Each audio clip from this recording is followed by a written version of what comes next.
बोलिए श्री सत्यनारायण भगवान की जय।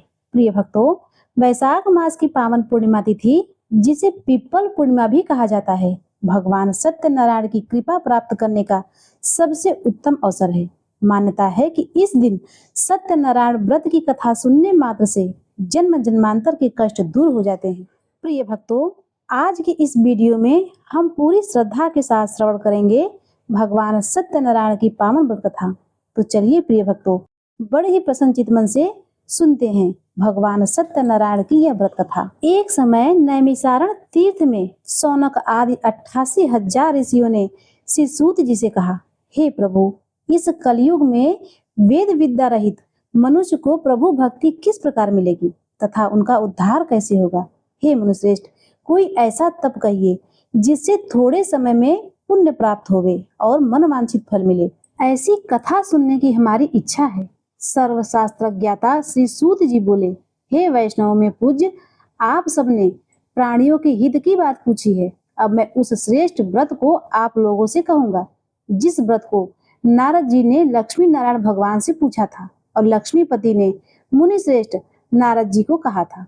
सो ध्यान से सुनो। एक समय योगी राज नारद जी दूसरों के हित की इच्छा से अनेक लोकों में घूमते हुए मृत्यु लोक में आ पहुंचे। यहाँ अनेक योनियों में जन्मे हुए प्राय सभी मनुष्य को अपने कर्मों के अनुसार अनेकों दुख से पीड़ित देखकर सोचा कि इस यत्न के करने से निश्चय ही प्राणियों के दुखों का नाश हो सकेगा। ऐसा मन में सोचकर विष्णु लोक गए। वहां श्वेत वर्ण और 4 भुजाओं वाले देवों के ईश नारायण को देखकर, जिनके हाथों में शंख चक्र गदा और पद्म थे तथा वरमाला पहने हुए थे, स्तुति करने लगे। हे भगवान, आप अत्यंत शक्ति से संपन्न हैं। मन तथा वाणी भी आपको नहीं पा सकती।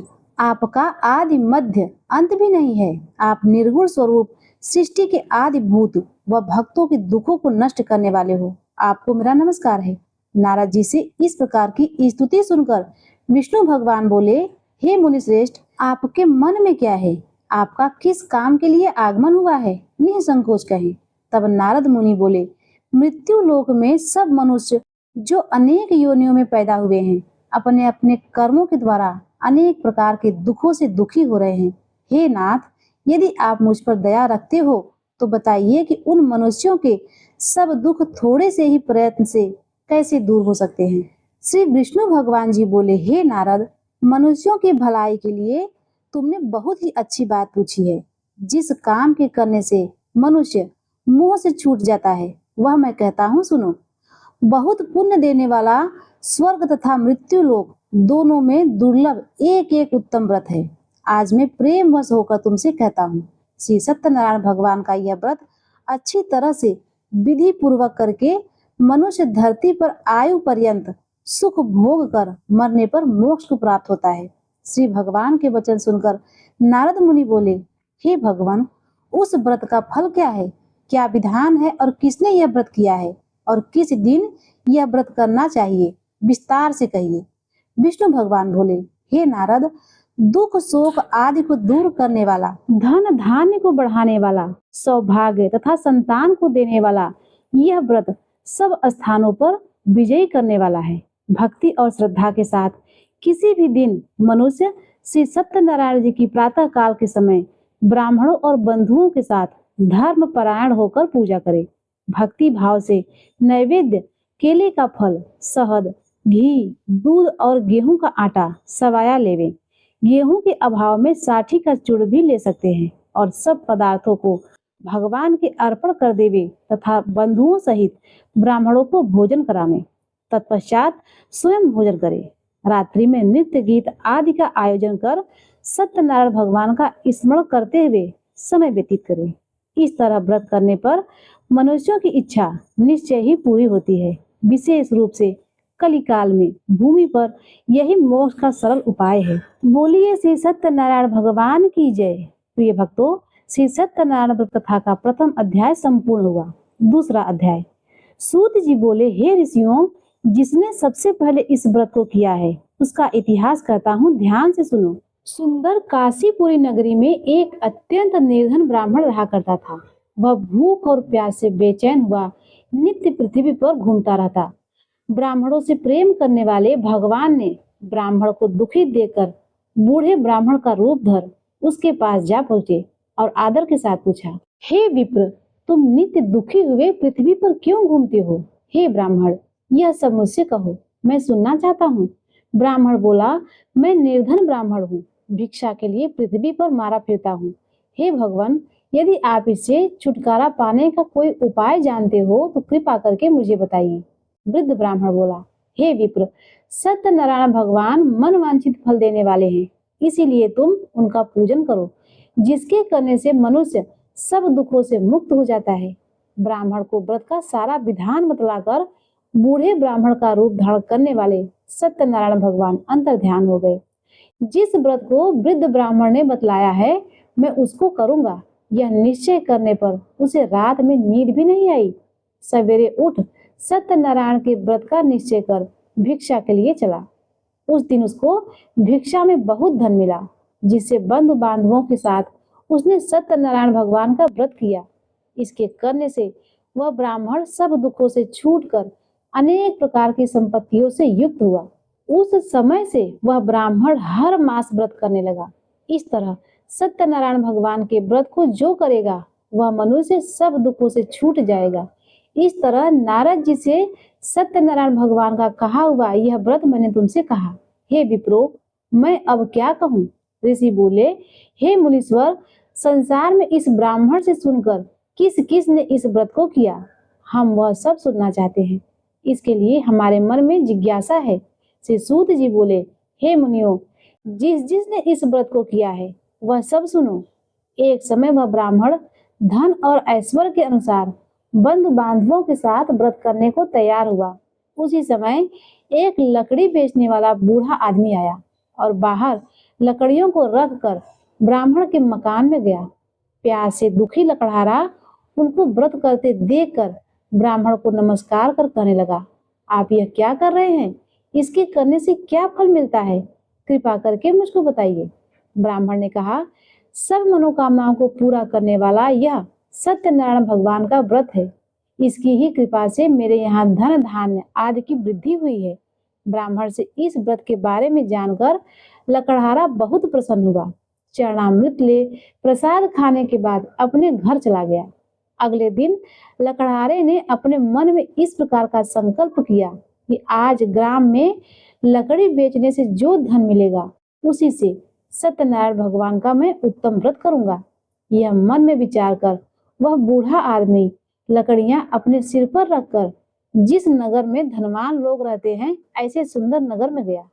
उस दिन वहां पर उसे उन लकड़ियों का दाम पहले दिनों के चौगुना मिला। तब वह बूढ़ा लकड़हारा दाम ले और अति प्रसन्न होकर पके केले, शक्कर, घी, दूध, दही और गेहूं का चूर्ण इत्यादि सत्यनारायण भगवान के व्रत की कुल सामग्री को लेकर अपने घर गया। फिर उसने अपने भाइयों को बुलाकर विधि के साथ भगवान का पूजन और व्रत किया। उस व्रत के प्रभाव से वह बूढ़ा लकड़हारा धन, पुत्र आदि से युक्त हुआ और संसार के समस्त सुख भोग कर वैकुंठ को चला गया। बोलिए श्री सत्यनारायण भगवान की जय। श्री सत्यनारायण व्रत कथा का द्वितीय अध्याय संपूर्ण हुआ। अब आइए सुनते हैं तीसरा अध्याय। सूत जी बोले, हे मुनियों, अब आगे की कथा कहता हूँ, सुनो। पहले समय में उल्कामुख नाम का एक बुद्धिमान राजा रहता था। वह सत्य वक्ता और जितेंद्रिय था। प्रतिदिन देव स्थानों पर जाता तथा गरीबों को धन देकर उनके कष्ट दूर करता था। उसकी पत्नी कमल के समान मुख वाली और सती साध्वी थी। पुत्र प्राप्ति के लिए भद्रशिला नदी के तट पर उन दोनों ने सत्यनारायण भगवान का व्रत किया। उस समय वे वहां एक साधु नामक वैश्य आया। उसके पास व्यापार के लिए बहुत सा धन था। वह नाव को किनारे पर ठहरा कर राजा के पास आ गया और राजा को व्रत करते हुए देखकर विनय के साथ पूछने लगा, हे राजन, भक्ति युक्त चित्त से यह आप क्या कर रहे हैं? मेरी सुनने की इच्छा है, सो आप यह बताइए। राजा बोले, हे वैश्य, अपने बांधवों के साथ पुत्र आदि की प्राप्ति के लिए यह महाशक्तिवान सत्यनारायण भगवान का व्रत व पूजन कर रहा हूँ। राजा के वचन सुनकर साधु आदर से बोला, हे राजन, मुझसे इसका सब विधान कहो, मैं भी आपके कथानुसार इस व्रत को करूंगा। मेरी भी कोई संतान नहीं है। मुझे विश्वास है कि इस व्रत को करने से निश्चय ही हो जाएगी। राजा से सब विधान सुन व्यापार से निवृत्त हो वह आनंद के साथ अपने घर को गया। साधु ने अपनी स्त्री को संतान देने वाले इस व्रत को सुनाया और प्रण किया कि जब मेरे संतान होगी तब मैं इस व्रत को करूंगा। साधु ने ऐसे वचन अपनी स्त्री लीलावती से कहे। एक दिन उसकी स्त्री लीलावती पति के साथ आनंदित हो सांसारिक धर्म में प्रवृत्त होकर सत्यनारायण भगवान की कृपा से गर्भवती हो गई तथा 10वें महीने में उसके एक सुंदर कन्या का जन्म हुआ। दिनों दिन वह इस तरह बढ़ने लगी जैसे शुक्ल पक्ष का चंद्रमा बढ़ता है।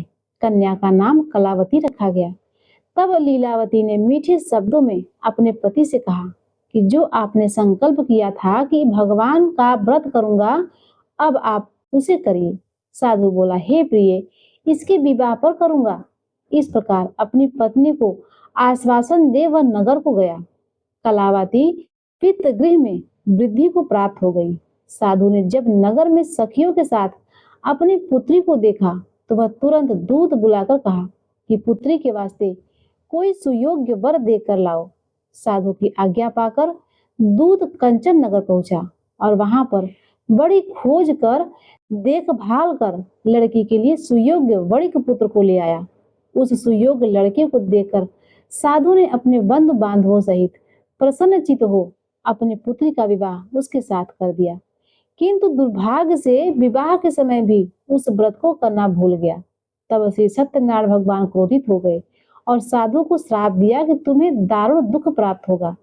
अपने कार्य में कुशल साधु वैश्य अपने जमाता सहित समुद्र के समीप स्थित रत्नपुर नगर में गया और वहां दोनों ससुर जमाई चंद्रकेतु राजा के उस नगर में व्यापार करने लगे। एक दिन भगवान सत्यनारायण की माया से प्रेरित कोई चोर राजा का धन चुराकर भाग जा रहा था, किंतु राजा के दूतों को आता देखकर चोर घबराकर भागते हुए धन को वहीं चुपचाप रख दिया जहां वे ससुर जमाई ठहरे हुए थे। जब दूतों ने उस साधु वैश्य के पास राजा के धन को रखा देखा तो वे दोनों को बांधकर ले गए और राजा के समीप जाकर बोले, हे राजन, यह 2 चोर हम पकड़ लाए हैं, देखकर आज्ञा दीजिए। तब राजा की आज्ञा से उनको कठोर कारावास में डाल दिया गया और उनका सब धन छीन लिया। सत्यनारायण भगवान के श्राप के कारण साधु वैश्य की पत्नी व पुत्री भी घर पर बहुत दुखी रहा करते। उनके घर पर जो धन रखा था चोर चुरा कर ले गए। शारीरिक व मानसिक पीड़ा तथा भूख प्यास से अति दुखित हो अन्न की चिंता में कलावती एक ब्राह्मण के घर गई। वहां उसने सत्यनारायण भगवान का व्रत होते देखा, फिर कथा सुनी तथा प्रसाद ग्रहण कर रात को घर आई। माता ने कलावती से कहा, हे पुत्री, अब तक कहाँ रही? तेरे मन में क्या है? कलावती बोली, हे माता, मैंने एक ब्राह्मण के घर श्री सत्यनारायण भगवान का व्रत होते देखा है। कन्या के वचन सुनकर लीलावती भगवान के पूजन की तैयारी करने लगी। लीलावती ने परिवार और बंधुओं सहित श्री सत्यनारायण भगवान का पूजा किया और वर मांगा कि मेरे पति और दामाद शीघ्र ही घर आ जाएं। साथ ही प्रार्थना की कि हम सबका अपराध क्षमा करो। सत्यनारायण भगवान इस व्रत से संतुष्ट हो गए और राजा चंद्रकेतु को स्वप्न में दर्शन देकर कहा, हे राजन, जो तुमने दोनों वैश्यों को बंदी बना रखा है वे निर्दोष हैं। उन्हें प्रातः ही छोड़ दो और उनका सब धन जो तुमने ग्रहण किया है उन्हें लौटा दो, नहीं तो मैं तुम्हारे धन, राज्य, पुत्र आदि सब नष्ट कर दूंगा। राजा से ऐसे वचन कहकर भगवान अंतर ध्यान हो गए। प्रातःकाल चंद्रकेतु ने सभा में अपना स्वप्न सुनाया। फिर दोनों बड़े पुत्रों को कैद से मुक्त कर सभा में बुलाया। दोनों के आते ही राजा को नमस्कार किया। राजा मीठे वचनों से बोला, हे महानुभाव, तुम्हें भावी बस ऐसा कठिन दुख प्राप्त हुआ है, अब तुम्हें कोई भय नहीं है। ऐसा कहकर राजा ने उनको नए नए वस्त्र आभूषण पहनाए तथा उनका जितना धन लिया था उससे 2 गुना धन देकर आदर सहित विदा कर दिया। दोनों वैश्य अपने घर को चल दिए। बोलिए श्री सत्यनारायण भगवान की जय। श्री सत्यनारायण व्रत कथा का 3रा अध्याय संपूर्ण हुआ। अब आइए सुनते हैं 4था अध्याय। श्री सूत जी बोले, साधु बनिया मंगलाचरण कर और ब्राह्मणों को धन देकर अपने नगर के लिए चल पड़ा। साधु के कुछ दूर जाने पर भगवान सत्यनारायण की उसकी सत्यता की परीक्षा के विषय में जिज्ञासा हुई। साधु, तुम्हारी नाव में क्या भरा है? तब धन के मद में चूर दोनों महाजनों ने अवहेलना पूर्वक हंसते हुए कहा, दंडी सन्यासी, क्यों पूछ रहे हो? क्या तुम मुद्रा लेने की इच्छा है? हमारी नाव में तो लता और पत्ते आदि भरे हैं। ऐसी निष्ठुर वाणी सुनकर बोले, तुम्हारी बात सच हो जाए। ऐसा कहकर दंडी सन्यासी को रूप धारण किए हुए भगवान कुछ दूर जाकर समुद्र के समीप बैठ गए। दंडी के चले जाने पर नित्य क्रिया करने के पश्चात उतरना हुई अर्थात जल में ऊपर की ओर उठी हुई नौका को देखकर साधु अत्यंत आश्चर्य में पड़ गया और नाव में लता और पत्ते आदि देखकर मूर्छित होकर पृथ्वी पर गिर पड़ा। सचेत होने पर बड़ी का पुत्र चिंतित हो गया। तब उसके दामाद ने इस प्रकार कहा, आप शोक क्यों करते हैं? दंडी ने श्राप दे दिया है। इस स्थिति में वे ही चाहे तो सब कुछ कर सकते हैं, इसमें संशय नहीं है। अतः उन्हीं की शरण में हम चले, वही मन की इच्छा पूर्ण होगी। दामाद की बात सुनकर वह साधु बनिया उनके पास गया और वहां दंडी को देखकर उसने भक्ति पूर्वक उन्हें प्रणाम किया तथा आदर पूर्वक कहने लगा, आपके सम्मुख मैंने जो कुछ कहा है, असत्य भाषण रूप और अपराध किया है, आप मेरे उस अपराध को क्षमा करें। ऐसा कहकर बारंबार प्रणाम करके वह महान शोक से व्याकुल हो गया। दंडी ने उसे रोता हुआ देखकर कहा, हे मूर्ख, रो मत, मेरी बात सुनो। मेरी पूजा से उदासीन होने के कारण तथा मेरी आज्ञा से ही तुमने बारंबार दुख प्राप्त किया है। भगवान की ऐसी वाणी सुनकर वह उनकी स्तुति करने लगा।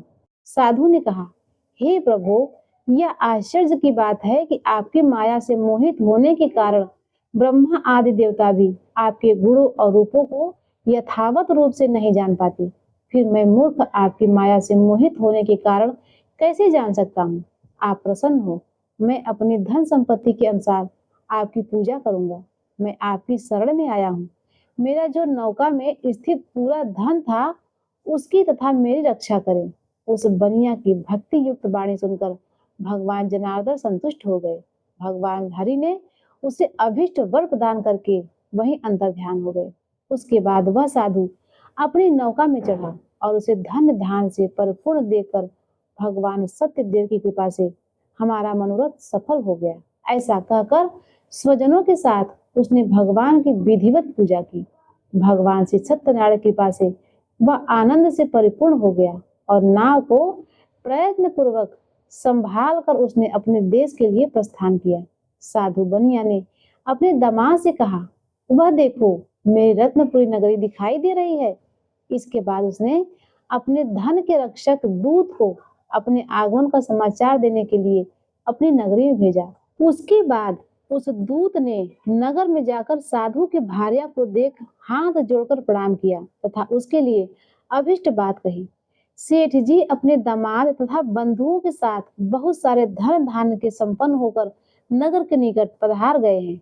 दूत के मुख से यह बात सुनकर वह अति आनंदित हुई और उस साध्वी ने श्री सत्यनारायण की पूजा करके अपनी पुत्री से कहा, मैं साधु के दर्शन के लिए जा रही हूँ, तुम शीघ्र आओ। माता का ऐसा वचन सुनकर व्रत को समाप्त करके प्रसाद का परित्याग कर वह कलावती भी अपने पति का दर्शन करने के लिए चल पड़ी। इससे भगवान सत्यनारायण रुष्ट हो गए और उन्होंने उसके पति को तथा नौका को धन के साथ हरण करके जल में डुबो दिए। इसके बाद कलावती कन्या अपने पति को न देकर महान शोक से रुदन करती हुई पृथ्वी पर गिर पड़ी। नाव का अदर्शन तथा कन्या को अत्यंत दुखी देख भयभीत मन से साधु बनिया ने सोचा, यह क्या आश्चर्य हो गया। नाव का संचालक करने वाले भी सभी चिंतित हो गए। तदंतर वह लीलावती भी कन्या को देखकर विह्वल हो गई और अत्यंत दुख से विलाप करती हुई अपने पति से इस प्रकार बोली, अभी अभी नौका के साथ वह कैसे अलक्षित हो गया। न जाने किस देवता की उपेक्षा से वह नौका हरण कर ली गई, अथवा श्री सत्यनारायण का महात्म कौन जान सकता है। ऐसा कहकर वह स्वजनों के साथ विलाप करने लगी और कलावती कन्या को गोद में लेकर रोने लगी। कलावती कन्या भी अपने पति के नष्ट हो जाने पर दुखी हो गई और पति की पादुका लेकर उनका अनुगमन करने के लिए उसने मन में निश्चय किया कि कन्या के इस प्रकार से आचरण को देख भार्या सहित वह धर्मज्ञ साधु बनिया अत्यंत शोक संतप्त हो गया और सोचने लगा, या तो भगवान सत्यनारायण यह अपहरण किया है अथवा हम सभी भगवान सत्यदेव की माया से मोहित हो गए हैं। अपनी धन शक्ति के अनुसार मैं भगवान सत्यनारायण की पूजा करूंगा। सभी को बुलाकर इस प्रकार कहकर उसने अपने मन की इच्छा प्रकट की और बारंबार भगवान सत्यदेव को देख दंडवत प्रणाम किया। इससे दीनों के परिपालक भगवान सत्यदेव प्रसन्न हो गए। भक्त वत्सल भगवान ने कृपा पूर्वक आकाशवाणी की, तुम्हारी कन्या प्रसाद छोड़कर अपने पति को देखने चली आई है। निश्चय ही इसी कारण उसका पति अदृश्य हो गया है। यदि घर जाकर प्रसाद ग्रहण करके वह पुनः आए तो हे साधु बनिया, तुम्हारी पुत्री पति को प्राप्त करेगी, इसमें संशय नहीं है। कन्या कलावती भी आकाश मंडल से ऐसी वाणी सुनकर शीघ्र ही घर गई और उसने प्रसाद ग्रहण किया। पुनः आकर स्वजनों तथा अपने पति को देखा। तब कलावती कन्या ने अपने पिता से कहा, अब तो घर चले, विलंब क्यों कर रहे हैं। कन्या की वह बात सुनकर बड़ी पुत्र संतुष्ट हो गया और विधि विधान से भगवान सत्यनारायण का पूजन करके धन तथा बंधु के साथ अपने घर गया। तदंतर पूर्णिमा तथा संक्रांति पर्वों पर भगवान सत्यनारायण का पूजन करते हुए इस लोक में सुख भोग कर अंत में वह सत्यपुर वैकुंठ लोक में चला गया। बोलिए श्री सत्यनारायण भगवान की जय। श्री सत्यनारायण व्रत कथा का 4th अध्याय संपूर्ण हुआ। अब आइए सुनते हैं 5वां अध्याय। श्री सूत जी बोले, हे श्रेष्ठ मुनियों, अब इसके बाद दूसरी कथा कहूंगा, आप लोग सुने।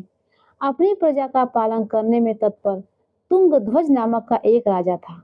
उसने सत्य देव के प्रसाद का परित्याग करके दुख प्राप्त किया। एक बार वन में बहुत से पशुओं को मारकर वट वृक्ष के नीचे आया।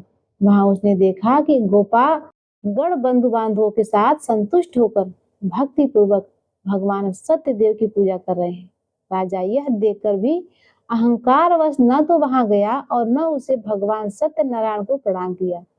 पूजन के बाद सभी गोपगण भगवान का प्रसाद राजा के समीप रखकर वहां से लौट आए और इच्छा अनुसार उन सभी ने भगवान का प्रसाद ग्रहण किया।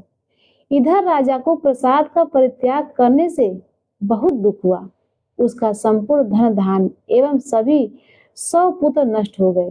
राजा ने मन में यह निश्चय किया कि अवश्य ही भगवान सत्यनारायण ने हमारा नाश कर दिया है, इसीलिए मुझे वहां जाना चाहिए जहां श्री सत्यनारायण का पूजन हो रहा था। ऐसा मन में निश्चय करके वह राजा गोपगणों के समीप गया और उसने गोपगणों के साथ भक्ति श्रद्धा से युक्त होकर विधि पूर्वक भगवान सत्यदेव की पूजा की। भगवान सत्यदेव की कृपा से वह पुनः धन और पुत्रों से संपन्न हो गया तथा इस लोक में सभी दुखों का उपभोग कर अंत में सत्यपुर वैकुंठ लोक को प्राप्त हुआ। श्री सूत जी कहते हैं, जो व्यक्ति इस परम दुर्लभ श्री सत्यनारायण के व्रत को करता है और पुण्यमय तथा फल प्रदायी भगवान की कथा को भक्ति युक्त होकर सुनता है, उसे भगवान सत्यनारायण की कृपा से धन धान आदि की प्राप्ति होती है। दरिद्र धनवान हो जाता है, बंधन में पड़ा हुआ बंधन से मुक्त हो जाता है, डरा हुआ व्यक्ति भय मुक्त हो जाता है। यह सत्य बात है, इसमें संशय नहीं है। इस लोक में वह सभी इच्छित फलों को भोग प्राप्त करके अंत में सत्यपुर वैकुंठ लोक को जाता है। हे ब्राह्मणों, इस प्रकार मैंने आप लोगों से भगवान सत्यनारायण के व्रत को कहा, जिसे करके मनुष्य सभी दुखों से मुक्त हो जाता है। कलयुग में तो भगवान सत्यदेव की पूजा विशेष फल प्रदान करने वाली है। भगवान विष्णु को ही कुछ लोग काल, कुछ लोग सत्य, कोई ईश और कोई सत्यदेव तथा दूसरे लोग सत्यनारायण नाम से कहते हैं। अनेक रूप धारण करके भगवान सत्यनारायण सभी का मनोरथ सिद्ध करते हैं। कलयुग में सनातन भगवान विष्णु ही सत्यव्रत रूप धारण करके सभी का मनोरथ पूर्ण करने वाले होंगे। हे श्रेष्ठ मुनियों, जो व्यक्ति नित्य भगवान सत्यनारायण की इस व्रत कथा को पढ़ता है अथवा सुनता है, भगवान सत्यनारायण की कृपा से उसके सभी पाप नष्ट हो जाते हैं। हे मुनीश्वरों, पूर्व काल में जिन लोगों ने भगवान सत्यनारायण का व्रत किया था उसके अगले जन्म का वृत्तांत कहता हूँ, उसे आप लोग सुने। महान प्रजा संपन्न सतानंद नाम के ब्राह्मण सत्यनारायण व्रत करने के प्रभाव से दूसरे जन्म में सुदाना नामक ब्राह्मण हुए और उस जन्म में भगवान श्री कृष्ण का ध्यान करके उन्होंने मोक्ष प्राप्त किया। लकड़हारा भील बुहो का राजा हुआ और अगले जन्म में उसने भगवान श्री राम की सेवा करके मोक्ष प्राप्त किया।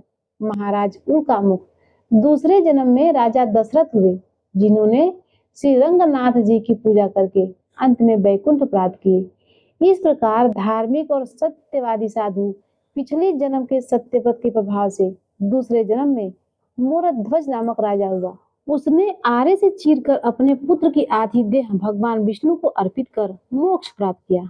महाराजा तुंगध्वज जन्मांतर में स्वयंभू मनु हुए और भगवत संबंधी संपूर्ण कार्यों का अनुष्ठान करके वैकुंठ लोक को प्राप्त हुए।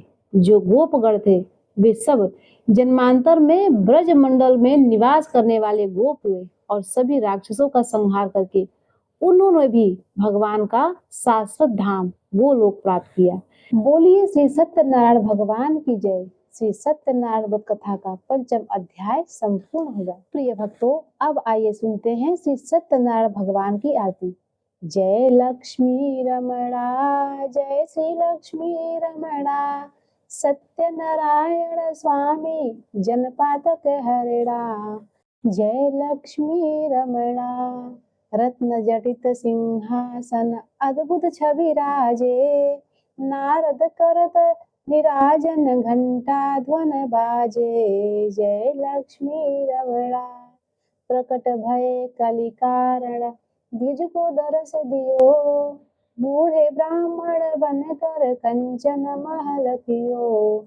जय लक्ष्मी रमणा, दुर्बल भील कठारो जिन पर कृपा करी, चंद्रचूड़ एक राजा जिनकी विपत्ति हरी। जय लक्ष्मी रमणा, वैश्य मनोरथ पायो श्रद्धा तज दीन्ही, सो फल फल भोग्यो प्रभु जी फिर स्तुति कीन्ही। जय लक्ष्मी रमणा, भाव भक्ति के कारण छिन छिन रूप धरो, श्रद्धा धारण कीन्ही तिनको काज सरियो। जय लक्ष्मी रमणा, ग्वाल बाल संग राजा वन में भक्ति करी, मन वांछित फल दीनी दीन दयालु हरि। जय लक्ष्मी रमणा, चढ़त प्रसाद सवायो कदली फल मेवा, धूप दीप तुलसी से राजी सत्य देवा। जय लक्ष्मी रमणा, सत्यनारायण जी की आरती जो कोई नर गावे, तन मन सुख संपत्ति मन वांछित फल पावे। जय लक्ष्मी रमणा, जय लक्ष्मी रमणा, जय श्री लक्ष्मी रमणा,